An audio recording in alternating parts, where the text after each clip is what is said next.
अंबरनाथच्या तब्बल 965 वर्ष प्राचीन शिवमंदिरात महाशिवरात्रीनिमित्त भाविकांनी मध्यरात्रीपासून दर्शनासाठी मोठी गर्दी केली आहे। रात्री 12 वाजता मंदिराचे परंपरागत पुजारी असलेल्या अंबरनाथ गावातील पाटील परिवारानं भगवान भोलेनाथाची विधिवत पूजा केल्यानंतर मंदिर भाविकांना दर्शनासाठी खुलं करण्यात आले।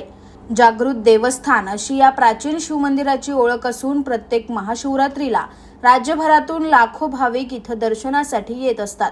या निमित्ताने ठाणे जिल्ह्यातील सर्वात मोठी जत्रा ही अंबरनाथमध्ये भरते। आदल्या दिवशीच्या रात्रीपासून 24 तास लाखो भाविक आणि नागरिक दर्शनाला आणि जत्रेचा आनंद घेण्यासाठी अंबरनाथमध्ये येत असतात। रात्रीपासून यासाठी तब्बल 600 पोलिसांचा कडेकोट बंदोबस्त ठेवण्यात आलाय। मंदिरात भाविकांनी दर्शनासाठी यावं, पण धक्काबुक्की करू नये, अनुचित प्रकार टाळावेत असं आवाहन मंदिराचे परंपरागत पुजारी रवी पाटील यांनी केलंय।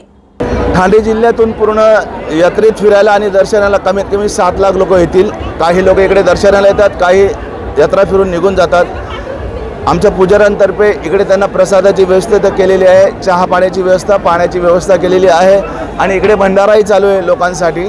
त्याप्रमाणे सगळे पुजाऱ्यांनी व्यवस्था केलेली आहे।